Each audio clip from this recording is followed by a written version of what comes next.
കേന്ദ്ര വഖഫ് നിയമ ഭേദഗതി അനുസരിച്ച് 11 അംഗങ്ങൾ ഉണ്ടാകേണ്ട സ്ഥാനത്ത് LDF സർക്കാർ നിയമസഭാ തെരഞ്ഞെടുപ്പിന് തൊട്ടുമുൻപ് 9 അംഗങ്ങളെ മാത്രം ഉൾപ്പെടുത്തി ബോർഡ് രൂപീകരിച്ചതാണ് നിലവിലെ ചട്ടപ്രശ്നങ്ങൾക്ക് കാരണമായി UDF ഉന്നയിക്കുന്നത്.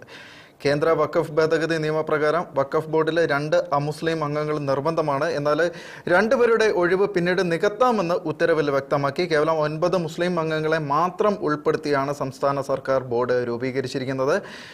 പുനഃസംഘടനയിൽ ഒളിഞ്ഞിരിക്കുന്ന നിയമവിരുദ്ധത എന്താണെന്ന് വലിയൊരു ചോദ്യചിഹ്നമായി തന്നെ നിലനിൽക്കുകയാണ്. Retired under secretary Shri Stalin Devan അദ്ദേഹം ഇപ്പം നമ്മളോടൊപ്പം ചേരുന്നുണ്ട്. നമുക്ക് അദ്ദേഹത്തിനോട് വിശദമായി ചോദിക്കാം. ശ്രീ സ്റ്റാലിൻ, നമുക്ക് അറിയാം, ഇപ്പോൾ ഈ വഖഫുമായിട്ടുള്ള പ്രശ്നം നമ്മൾ ഒരുപാട് തവണ ചർച്ച ചെയ്ത ഒരു വിഷയമാണ്.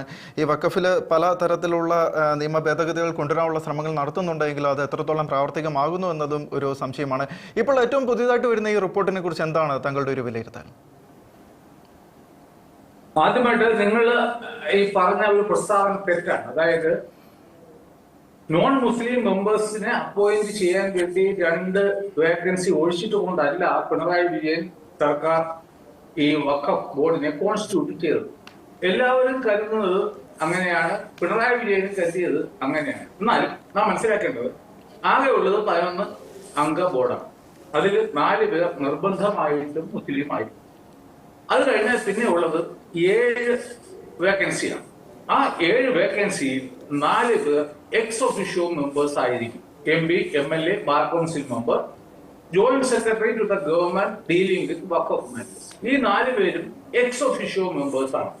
അപ്പോൾ എക്സ് ഒഫീഷ്യോ മെമ്പേഴ്സിനെ ഒഴിവാക്കിക്കൊണ്ട് വേണം ഈ 2 നോൺ മുസ്ലിംസിനെ നിയമിക്കേണ്ടത്. അല്ലെങ്കിൽ എക്സ് ഒഫീഷ്യോ മെമ്പർ ആയിട്ട് ഒരു നോൺ മുസ്ലിമിനെ നിയമിച്ചാലും അത് കണക്കിലെടുക്കില്ല. അപ്പോൾ പിന്നെ ബാക്കിയുള്ളത് ആകെ 3 വേക്കൻസികളാണ്. അതിൽ 1 ചെയർപേഴ്സന്റേതാണ്, 2 business management, town planning, social work, revenue, finance അങ്ങനെയുള്ള മേഖലകളിൽ ഏതെങ്കിലും പ്രാഗൽഭ്യം തെളിയിച്ച വ്യക്തികളെ 2 വേക്കൻസിയിൽ അപ്പോയിന്റ് ചെയ്യാം. അപ്പോൾ നോൺ മുസ്ലിം മെമ്പേഴ്സിനെ അപ്പോയിന്റ് ചെയ്യണമെങ്കിൽ ആകെയുള്ളത് ഈ 3 വേക്കൻസി മാത്രമാണ്. അതിൽ ചെയർമാന്റെ തസ്തികയിൽ പിണറായി നോമിനേഷൻ നടത്തി. അതുപോലെ തന്നെ ഈ പ്രാഗൽഭ്യം തെളിയിച്ച 2 പേരിൽ ഒരാളെയും പിണറായി വിജയൻ സർക്കാർ അപ്പോയിന്റ് ചെയ്തു. അപ്പോൾ നിലവിൽ നോൺ മുസ്ലിമിനെ നിയമിക്കാനുള്ള തസ്തിക 1, ആൾക്കാർ 2 ആണ്. ഈ ഒരു അടിസ്ഥാനപരമായ വ്യത്യാസം അറിയാതെയാണ് ഷോൺ ജോർജ് കൊണ്ടുപോയി ഹർജി നൽകിയത്. അതായത് അവിടെ 2 വേക്കൻസി ഉണ്ട്. ആ 2 വേക്കൻസിയിൽ നോൺ മുസ്ലിമിനെ നിയമിക്കണം എന്നായിരുന്നു അദ്ദേഹത്തിന്റെ ആവശ്യം.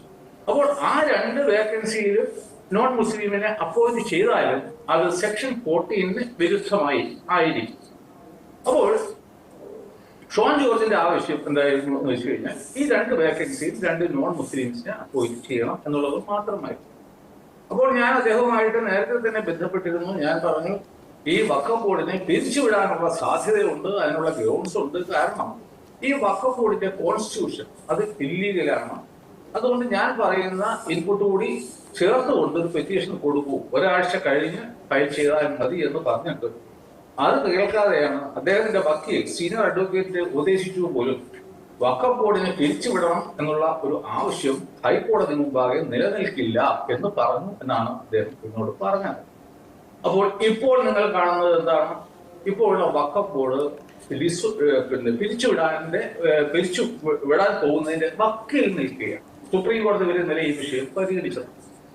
അപ്പോൾ ഇപ്പോൾ നിലവിലുള്ള വഖഫ് ബോർഡിലെ വയലേഷൻസ് എന്തൊക്കെയാണെന്ന് പറഞ്ഞാൽ സെക്ഷൻ 14 പറയുന്നുണ്ട്, എല്ലാ മുസ്ലിം ഉപമത വിഭാഗങ്ങൾക്കും ഇൻക്ലൂഡിംഗ് ബാക്ക്വേർഡ് കമ്മ്യൂണിറ്റീസിന് വേണ്ടത്ര പ്രാതിനിധ്യം ഈ 11 അംഗ ബോർഡിൽ കൊടുത്തിരിക്കണം എന്നുള്ളതാണ്. എന്നാൽ നാം പരിശോധിക്കുകയാണെങ്കിൽ ഇപ്പോൾ നിയമിക്കപ്പെട്ട 9 അംഗങ്ങളും സുന്നി വിഭാഗത്തിൽപ്പെട്ട ആൾക്കാർ മാത്രമാണ്. അതായത് virtually they have constituted a Sunni Waqf. ഇതായിരുന്നു എന്റെ ഒരു ആരോപണം. അതുകൊണ്ട് ഞാൻ ആവശ്യപ്പെട്ടു ഇതിനെ പിരിച്ചുവിടണം. രണ്ടാമതായിട്ട് ബാർ കൗൺസിൽ മെമ്പറെ നിയമിച്ചിട്ടില്ല. ബാർ കൗൺസിൽ മെമ്പറിന്റെ ആവശ്യം എന്ന് പറയുന്നത് നിയമപരമായ കാര്യങ്ങളിലും മറ്റും അദ്ദേഹത്തിന് വഖഫ് ബോർഡിനെ സഹായിക്കാൻ പറ്റും. മൂന്നാമതായിട്ട് ഈ നമ്മുടെ അസംബ്ലിയെ പ്രതിനിധീകരിച്ചുകൊണ്ടാണ് MLA വേക്കൻസി ഉറപ്പുവരുന്നത്. പിണറായി വിജയൻ സർക്കാർ അപ്പോയിന്റ് ചെയ്ത സമയത്ത് അഹമ്മദ് കുട്ടി മാസ്റ്റർ, അദ്ദേഹം കുറ്റിയാടി MLA ആയിരുന്നു. 2 മാസം മാത്രം അദ്ദേഹത്തിന് MLA കാലാവധി ബാക്കിയുള്ളപ്പോഴാണ് അദ്ദേഹത്തെ നിയമിച്ചത്.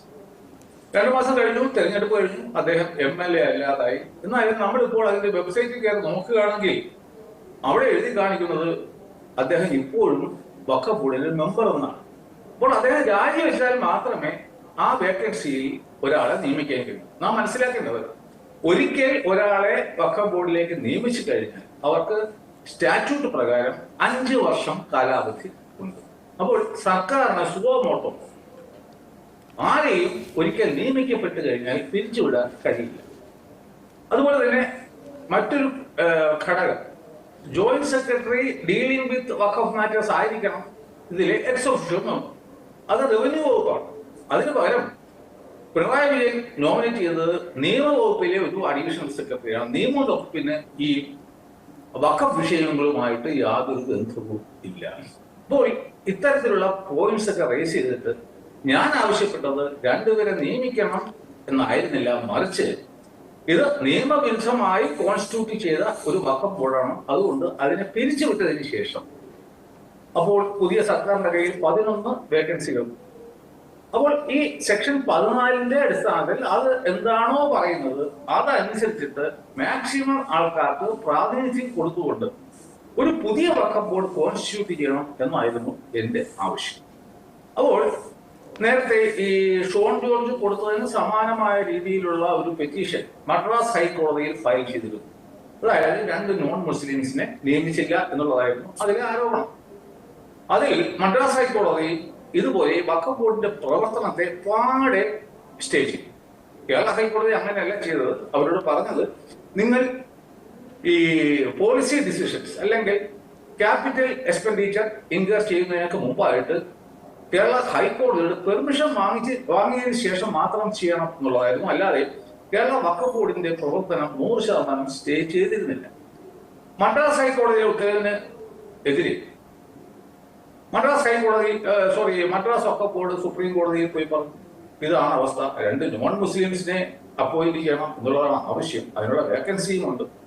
പക്ഷെ മദ്രാസ് ഹൈക്കോടതി വഖഫ് ബോർഡിന്റെ പ്രവർത്തനം തന്നെ സ്റ്റേ ചെയ്തു. അപ്പോൾ സുപ്രീം കോടതി പറഞ്ഞാൽ അതിന്റെ ആവശ്യമില്ല, 2 പേരെ നിയമിക്കണമെന്നുണ്ടെങ്കിൽ ആ നിയമനം നടത്തിയാൽ മതി.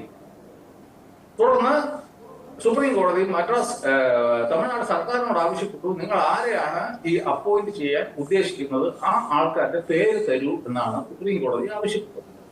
അതുകൊണ്ട് സ്വാഭാവികമായിട്ടും സുപ്രീം കോടതിയുടെ ആ ഉത്തരവ് നിലനിൽക്കുമ്പോൾ ഷോൺ ജോർജിന്റെ പെറ്റീഷന്റെ പുറത്ത് ബഹുമാനപ്പെട്ട കേരള ഹൈക്കോടതിക്ക് യാതൊരു കാരണവശാലും കേരള വഖഫ് ബോർഡിന്റെ പ്രവർത്തനത്തെ മരവിപ്പിച്ചുകൊണ്ട് അല്ലെങ്കിൽ നിയന്ത്രണങ്ങൾ ഏർപ്പെടുത്തിക്കൊണ്ട് 15-ാം തീയതി പുറപ്പെടുവിച്ചത് പോലെയുള്ള ഒരു ഇന്ററിം ഓർഡർ പുറപ്പെടുവിക്കാനേ കഴിയുമായി. അപ്പോൾ എന്തുകൊണ്ടാണ് കേരള ഹൈക്കോടതി അത്തരത്തിലുള്ള ഒരു തീരുമാനം എടുത്തത് എന്ന് വെച്ച് കഴിഞ്ഞാൽ, ഞാൻ ഉൾപ്പെടെയുള്ള മറ്റ് 3 പേരുടെ ഹർജികളിൽ ആവശ്യപ്പെട്ടിരുന്നത് ഈ 2 നോൺ മുസ്ലിംസിനെ അപ്പോയിന്റ് ചെയ്യണം എന്നുള്ളത് മാത്രമായിരുന്നില്ല, ഞാൻ നേരത്തെ പറഞ്ഞതുപോലെയുള്ള മറ്റു പല വിഷയങ്ങളും ഞങ്ങൾ എടുത്തു കാട്ടിയത് കൊണ്ടാണ് അത്തരത്തിൽ ഒരു ഇന്ററിം ഓർഡർ വന്നത്. തുടർന്നാണ് കേരള വഖഫ് ബോർഡ്, നിങ്ങൾക്കൊക്കെ അറിയാം, കഴിഞ്ഞ ദിവസം സുപ്രീം കോടതിയിൽ. അപ്പൊ സുപ്രീം കോടതിയിൽ പോയപ്പോൾ അവർ ബുദ്ധിപരമായിട്ട് കളിച്ചത് എന്താണെന്ന് വെച്ച് കഴിഞ്ഞാൽ, എന്റെ ഹർജിയെ അവർക്ക് എതിർക്കാൻ കഴിയില്ല. കാരണം ഒരുപാട് ഗ്രൗണ്ട്സ് ഞാൻ ഫേസ് ചെയ്തു, ഇല്ലീഗാലിറ്റി ഞാൻ ചൂണ്ടിക്കാണിച്ചു. അതുകൊണ്ട് അവർ ചെയ്തത് എന്താണെന്ന് വെച്ച് കഴിഞ്ഞാൽ, ഷോൺ ജോർജിനെതിരെ മാത്രം അവർ സുപ്രീം കോടതിയിൽ പോയി. നമ്മൾ ഇപ്പോൾ ഒരാൾക്കെതിരെ ഒരു കേസ് ആയിട്ട് പോവുകയാണെങ്കിൽ ഏറ്റവും വീക്കായിട്ടുള്ള ഒരാളിനെ പിടിക്കും. അതുകൊണ്ടാണ് ഷോൺ ജോർജിന് എതിരെ മാത്രം അവർ സുപ്രീം കോടതിയിൽ പോയി. ഞങ്ങളെ ആരും തന്നെ എതിർകക്ഷിയുമാക്കിയില്ല, ഞങ്ങളെ ഹർജികളെ അവർ ചലഞ്ച് ചെയ്തതും ഇല്ല. അപ്പൊ അവ കരുതിയത് ഈ മദ്രാസ് ഹൈക്കോടതിയുടെ ഉത്തരവിന്മേൽ സുപ്രീം കോടതി നേരത്തെ ഒരു തീരുമാനം എടുത്തിട്ടുണ്ടല്ലോ, അതിന്റെ അടിസ്ഥാനത്തിൽ കേരള വഖഫ് ബോർഡിന്റെ ഈ ഇന്ററിം ഓർഡർ തന്നെ കോഷ് ചെയ്യണം, സെറ്റ് അസൈഡ് ചെയ്യണം എന്നുള്ള ആവശ്യവുമായിട്ടാണ് ഇന്നലെ സുപ്രീം കോടതിയിൽ പോയത്. അപ്പോൾ ഈ കേസിനെ സുപ്രീം കോടതിയിൽ ഡിഫെൻഡ് ചെയ്യാനുള്ള ഏറ്റവും വലിയ റെസ്പോൺസിബിലിറ്റി എന്ന് പറയുന്നത് ഷോൺ ജോർജിനായിരുന്നു. കാരണം ഞങ്ങൾക്ക് വേണ്ടി കൂടി അദ്ദേഹം അവിടെ വാദിക്കണമായിരുന്നു. അദ്ദേഹം പറയണമായിരുന്നു, ഞാൻ മാത്രമല്ല ഇതിലെ ഹർജിക്കാരൻ മറ്റു 3 പേരും കൂടിയുണ്ട്, അവർ വിവിധങ്ങളായ വിഷയങ്ങൾ ഉയർത്തി കാണിച്ചിട്ടുണ്ട്, അതിന്റെ അടിസ്ഥാനത്തിലാണ് ഈ വിധി വന്നത്, അതുകൊണ്ട് സുപ്രീം കോടതി ഇതിൽ ഇടപെടരുത് എന്നായിരുന്നു അദ്ദേഹത്തിന്റെ വക്കീൽ വാദിക്കേണ്ടത്. എന്നാൽ കഷ്ടമെന്ന് പറയട്ടെ, ഇന്നലെ സുപ്രീം കോടതി മുമ്പാകെ നമ്മുടെ ഷോൺ ജോർജിന് റെപ്രസെന്റേഷൻ പോലും ഉണ്ടായിരുന്നില്ല. ഒരു അഡ്വക്കേറ്റ് ഓൺ റെക്കോർഡ് മാത്രമാണ് അവിടെ ഉണ്ടായിരുന്നത്. അദ്ദേഹം ഇന്നലെ വാ തുറന്ന് കമാച്ചുവ എന്നൊരു അക്ഷരം പറയേണ്ടി വന്നതും ഇല്ല. നിങ്ങളൊക്കെ വീഡിയോ കണ്ടു കാണും. അപ്പോൾ സുപ്രീം കോടതി എന്ത് ചെയ്തു എന്ന് വെച്ച് കഴിഞ്ഞാൽ ചെറിയ ഒരു വ്യത്യാസം വരും ഹൈക്കോടതി ഉത്തരവിൽ. കാരണം ഹൈക്കോടതി ഉത്തരവിന്റെ ആദ്യം പറയുന്നത് വഖഫ് ബോർഡ് ഷാൽ നോട്ട് ടേക്ക് എന്ന് പറഞ്ഞിട്ടാണ് പോളിസി ഡിസിഷൻ എടുക്കാൻ പാടില്ല, ക്യാപിറ്റൽ എക്സ്പെൻഡിച്ചർ ഇൻകറേജ് ചെയ്യാൻ പാടില്ല എന്നൊക്കെയുള്ള ഡയറക്ഷൻ കൊടുക്കുക. അതിന്റെ അർത്ഥം എന്താണെന്ന് വെച്ചാൽ വഖഫ് ബോർഡിന് ഫംഗ്ഷൻ ചെയ്യും. എന്നാൽ ഇത്തരത്തിലുള്ള തീരുമാനം എടുക്കുന്നതിന് മുമ്പായിട്ട് ഹൈക്കോടതിയുടെ ഉത്തരവ് വാങ്ങണം എന്നുള്ളതായിരുന്നു ഹൈക്കോടതിയുടെ നിർദ്ദേശം. എന്നാൽ ഏറ്റവും അവസാനത്തെ ലൈൻ എന്ന് പറയുന്നത് സംസ്ഥാന സർക്കാരിലെ ഒരു ജോയിന്റ് സെക്രട്ടറി ആയിരിക്കും ഇതിന്റെ ദൈനംദിന ഭരണം നടത്തുന്നത് എന്ന് എഴുതി വെച്ചു. അത് ഹൈക്കോടതിക്ക് പറ്റിയ തെറ്റാണ്. അതായത് ഹൈക്കോടതി 2 അധികാരികളെ വയ്ക്കുകയാണ്, ഒന്ന് വഖഫ് ബോർഡിനെയും ഒന്ന് ജോയിന്റ് സെക്രട്ടറി. അപ്പോൾ സുപ്രീം കോടതി ചോദിച്ചു, ഈ വഖഫ് ബോർഡ് ഹൈക്കോടതിയുടെ നിയന്ത്രണത്തിലും നിരീക്ഷണത്തിലും ഫംഗ്ഷൻ ചെയ്യാമെന്നിരിക്കെ എന്തുകൊണ്ടാണ് ഒരു ജോയിന്റ് സെക്രട്ടറിയെ ഇതിന്റെ ഭരണ ചുമതല ഏൽപ്പിച്ചത്? അതുകൊണ്ട് ഞങ്ങൾ ആ സെന്റൻസ് ഡിലീറ്റ് ചെയ്യാൻ പോവുകയാണ്. ജോയിന്റ് സെക്രട്ടറിക്ക് ഇതിന്റെ എക്സ് ഓഫീഷ്യോ മെമ്പറായിട്ട് മാത്രം തുടരാവുന്നതാണ് എന്നുള്ളതായിരുന്നു സുപ്രീം കോടതിയുടെ വിധി. അത് വളരെ നല്ല നിയമപരമായ ഒരു വിധി ആയിരുന്നു. അപ്പോൾ ഇപ്പോൾ പലരും പറയുന്നു വഖഫ് ബോർഡിന് ആശ്വാസം, സർക്കാരിന് തിരിച്ചടി എന്നൊക്കെ പറയുന്നു. പക്ഷെ സത്യത്തിൽ അതല്ല. ഈ വഖഫ് ബോർഡ് ഇനി യോഗം ചേർന്നാൽ ചായയും കുടിച്ച് ബിസ്ക്കറ്റ് തിന്ന് പ്രധാനപ്പെട്ട തീരുമാനങ്ങളൊന്നും എടുക്കാതെ വീട്ടിൽ പോകാൻ മാത്രമേ അവർക്ക് സാധിക്കൂ. മറ്റൊരു സീൻ നമ്മൾ കാണുന്നത്, എല്ലാവരും ഇപ്പോൾ നേരത്തെ പിണറായി വിജയന്റെ സമയത്താണ് ഇത് കോൺസ്റ്റിറ്റ്യൂട്ട് ചെയ്തത്. അതിന്റെ ആരംഭത്തിൽ തന്നെ ആ ഉത്തരവിൽ പറയുന്നത് ഉമീദ് ആക്ടിലെ സെക്ഷൻ 40യുടെ അടിസ്ഥാനത്തിൽ ആ അധികാരം ഉപയോഗിച്ചിട്ടാണ് ഞങ്ങൾ ഇത് കോൺസ്റ്റിറ്റ്യൂട്ട് ചെയ്യുന്നത്. ഏറ്റവും അവസാനം പറയുന്നു 2 തസ്തികകൾ നമ്മൾ ഒഴിച്ചിട്ടിരിക്കുന്നു, അത് എത്രയും പെട്ടെന്ന് ഞങ്ങൾ ഫില്ല് ചെയ്യാം എന്ന് പറയുന്നു. ഇനി അഥവാ അത് നോൺ മുസ്ലിംസിന് വേണ്ടി ആണെങ്കിൽ പോലും പിണറായി വിജയൻ സർക്കാരും നോൺ മുസ്ലിംസിനെ തത്വത്തിൽ അപ്പോയിന്റ് ചെയ്യാൻ അവർ തത്വത്തെ തീരുമാനിച്ചിട്ടുണ്ടായിരുന്നു എന്നുള്ളതാണ് അതിന്റെ അർത്ഥം. അപ്പോൾ സുപ്രീം കോടതിയിലിപ്പോ ഈ വഖഫ് ബോർഡിന്റെ ചെയർമാനും മറ്റേ മുക്കം ഫൈസി ഒക്കെ പോയിട്ട് പറഞ്ഞത് എന്താണെന്ന് വെച്ച് കഴിഞ്ഞാൽ നോൺ മുസ്ലിംസിനെ അപ്പോയിന്റ് ചെയ്യുന്നതിൽ ഞങ്ങൾക്ക് യാതൊരു വിരോധവും ഇല്ലായിരുന്നു. എന്നാൽ വെളിയിൽ ഇറങ്ങിയിട്ട് മാധ്യമങ്ങളോട് പറയുന്നത് വി.ഡി. സതീശൻ സർക്കാർ ബഹുമാനപ്പെട്ട കേരള ഹൈക്കോടതി മുമ്പാകെ മുസ്ലിമുകളെ അപ്പോയിന്റ് ചെയ്യാൻ നോൺ മുസ്ലിമുകളെ അപ്പോയിന്റ് ചെയ്യാൻ അവർ സന്നദ്ധത അറിയിച്ചു എന്നാണ്. നമ്മുടെ രാജ്യത്ത് ഒരു നിയമമുണ്ട്, ഒമീദ് നിയമം. അതിന്റെ അടിയിൽ 2 നോൺ മുസ്ലിംസ് നിർബന്ധമായിട്ടും മിനിമം ഉണ്ടായിരിക്കണം. അപ്പോൾ ഈ ഉമീദ് ആക്ടിലെ ഭരണഘടനാ വിരുദ്ധത ഉണ്ട് എന്ന് പറയുന്നത് ഏകദേശം 50ഓളം ഹർജികൾ ഇൻക്ലൂഡിംഗ് സംസ്ഥാന സർക്കാരും മുസ്ലിം ലീഗും ഒക്കെ ചേർന്ന് സുപ്രീം കോടതി ഇപ്പോൾ ഒരു സ്റ്റേ ആയിരുന്നു അവർ ആവശ്യപ്പെട്ടത്. അപ്പോൾ സുപ്രീം കോടതി മുമ്പാകെ പ്രധാനപ്പെട്ട ഭരണഘടനാ വിരുദ്ധത എന്ന് പറഞ്ഞുകൊണ്ട് അവർ ചൂണ്ടിക്കാണിച്ചതിൽ ഒന്ന് ഈ വഖഫ് ബോർഡിൽ നോൺ മുസ്ലിംസിനെ അപ്പോയിന്റ് ചെയ്യുന്നത് ആയിരുന്നു. അപ്പോൾ നിങ്ങൾക്കൊക്കെ അറിയാം, സുപ്രീം കോടതി അതിന്റെ ഭരണഘടനാ സാധുത പരിശോധിച്ചു. അതിനുശേഷം സുപ്രീം കോടതിയാണ് പറഞ്ഞത് മുസ്ലിമുകൾ നോൺ മുസ്ലിംസിനെ അപ്പോയിന്റ് ചെയ്യുന്നതിലൂടെ ഭരണഘടന വിരുദ്ധത ഉണ്ടാകുന്നില്ല എന്ന് പറഞ്ഞിട്ട് അതിൽ സുപ്രീം കോടതി ഇടപെട്ടതേയില്ല. 2005 സെപ്റ്റംബർ മാസം 15-ാം തീയതിയാണോ അത്തരത്തിലുള്ള ഒരു ഇന്റർവ്യൂ ഉത്തരവ് സുപ്രീം കോടതി പുറപ്പെടുവിച്ചത്. അതുകൊണ്ട് തന്നെ ഈ നോൺ മുസ്ലിംസിനെ അപ്പോയിന്റ് ചെയ്യണം എന്നുള്ളത് ഇന്ന് ഇന്ത്യയിലെ നിയമമാണ്. അപ്പോൾ നമുക്ക് റോഡിൽ നിന്ന് അല്ലെങ്കിൽ ഈ മാധ്യമങ്ങളുടെ മുന്നിലൊക്കെ പല അഭിപ്രായങ്ങളും പറയാമെന്നുണ്ടെങ്കിൽ തന്നെയും കോടതിയിൽ പോയിട്ട് ഇന്ത്യയിലെ ഒരു ശക്തിക്കും ഞങ്ങൾ നിലവിലുള്ള നിയമത്തിന് വിരുദ്ധമായി പ്രവർത്തിക്കുമെന്നോ അല്ലെങ്കിൽ നിയമം നടപ്പിലാക്കില്ല എന്നോ പറയാൻ കഴിയും. അതിന്റെ അടിസ്ഥാനത്തിലാണ് ഇപ്പോൾ വി.ഡി. സതീശന്റെ സർക്കാർ, UDF സർക്കാർ ബഹുമാനപ്പെട്ട കേരള ഹൈക്കോടതി മുമ്പാകെ ഞങ്ങൾ സെക്ഷൻ 14 അനുസരിച്ചുള്ള റീകോൺസ്റ്റിറ്റ്യൂഷൻ നടത്താൻ തയ്യാറാണ്. ഇതിലെ ഹർജിക്കാർ പറയുന്നത് പോലെ ഇതിന്റെ കോൺസ്റ്റിറ്റ്യൂഷനിൽ പല നിയമവിരുദ്ധതകളും ഉണ്ട്. അപ്പോൾ ഞങ്ങൾ ഇതൊക്കെ പരിഗണിച്ചതിന് ശേഷം ഈ വഖഫ് ബോർഡിനെ റീകോൺസ്റ്റിറ്റ്യൂട്ട് ചെയ്യാം. അതുകൊണ്ട് ഹർജിക്കാരുടെ ആവശ്യം തള്ളിക്കളയണമെന്നും ഏറ്റവും അവസാനം ആവശ്യപ്പെട്ടു. അതെന്താണ്? ഈ പൊതുജനങ്ങളുടെ മുന്നിൽ പിടിച്ചു നിൽക്കാൻ വേണ്ടിയിട്ടാണ് ഞങ്ങൾ അവരുടെ ഹർജി തള്ളണമെന്നാണ് ആവശ്യപ്പെട്ടത് എന്ന് ഒരു സൈഡിൽ പറയുന്നു. മറ്റു സൈഡിൽ പറയുന്നത് ഈ ഹർജിക്കാർ ആവശ്യപ്പെട്ടതുപോലെ തന്നെ ഞങ്ങൾ വഖഫ് ബോർഡിനെ റീകോൺസ്റ്റിറ്റ്യൂട്ട് ചെയ്യാം എന്നാണ്.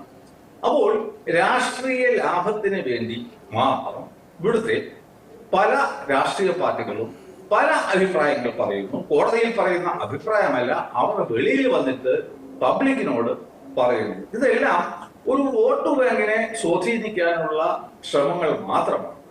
എന്നാൽ തീർച്ചയായിട്ടും ഇപ്പോഴുള്ള വഖഫ് ബോർഡ് വഖഫ് ആക്ടിന്റെ സെക്ഷൻ 14 വിരുദ്ധമായിട്ടാണ് കോൺസ്റ്റിറ്റ്യൂട്ട് ചെയ്തിരിക്കുന്നത് എന്നുള്ളതിനാൽ ബഹുമാനപ്പെട്ട കേരള ഹൈക്കോടതി അധികം താമസിയാതെ 1-2 മാസത്തിനകത്ത് ഇപ്പോൾ നിലവിലുള്ള വഖഫ് ബോർഡിനെ പിരിച്ചുവിടാനുള്ള ഉത്തരവും സെക്ഷൻ 14 പ്രകാരമുള്ള ഒരു പുതിയ വഖഫ് ബോർഡിനെ കോൺസ്റ്റിറ്റ്യൂട്ട് ചെയ്യാനും സംസ്ഥാന സർക്കാരിന് നിർദ്ദേശം നൽകും എന്നുള്ള കാര്യത്തിൽ യാതൊരു തർക്കവും ഇല്ല.